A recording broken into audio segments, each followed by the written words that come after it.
"I'm sorry, Atreus," Serene cried. "Please understand, I never meant for this to happen. But I just cannot go on living this life.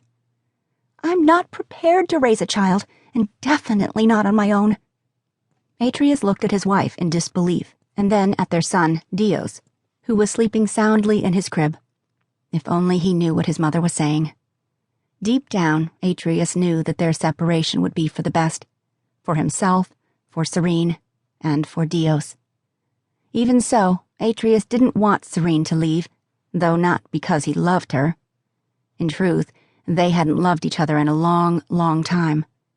But Dios, like every child, needed his mother, regardless of whatever crisis she might be going through. "You're just going to walk out on him?" Atreus asked, thinking only of his son. Serene closed her eyes and inhaled deeply, steeling herself against her emotions. "If I leave now," she said carefully, "he will never know me. And believe me, that will be best." "You're heartless, Serene," Atreus said, devoid of all emotion.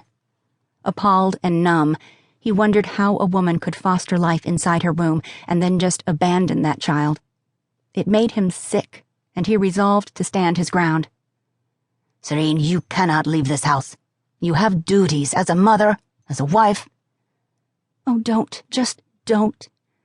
I haven't truly been your wife in so long, and I don't need to wait any longer to know that I won't be a fit mother."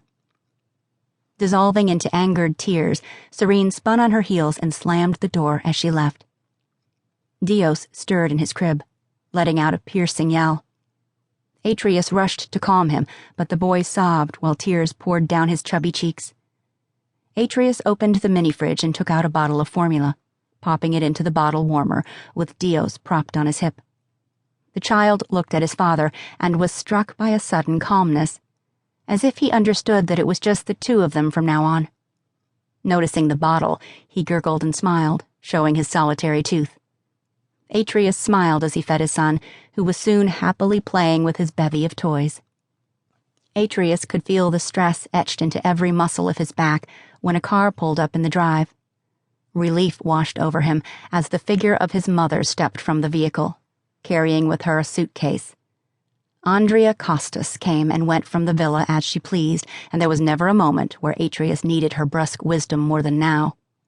Atreus yelled down to his mother to let her know he was in the nursery, and held his breath as she made her way up the stairs. The news he had to give her would not please her, and he dreaded her reaction. "Atreus, how are you and little Dios?" She smiled down at her grandchild, who tried his best to stand on wobbly legs, while holding onto the top of the playpen. Dios offered his grandmother a gummy smile, and she cooed pet names at him in Greek while Atreus struggled to find his voice. "It's good to see you, Mother," he said with a hint of resignation, internally scolding himself for prolonging the agony. Even as he leaned in to kiss Andrea on the cheek, he could see her brow furrow with suspicious confusion. "Where is Serene?" asked his mother. "I feel like I haven't seen her in a century." And there was the question Atreus so feared. He glanced out the window with a dull stare, but did not utter a word. It was useless talking of Serene. But Andrea persisted, placing a distancing hand on her son's shoulder so she might get a proper look at him. "Atreus, where is she?" "Apketa, Mama." "She's around here somewhere," he said, looking out of the window. "Are you staying a few days?"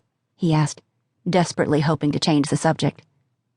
Andrea nodded, though her face gave away her hesitant confusion. "Yes, I'll be around for a few days." Fantastic.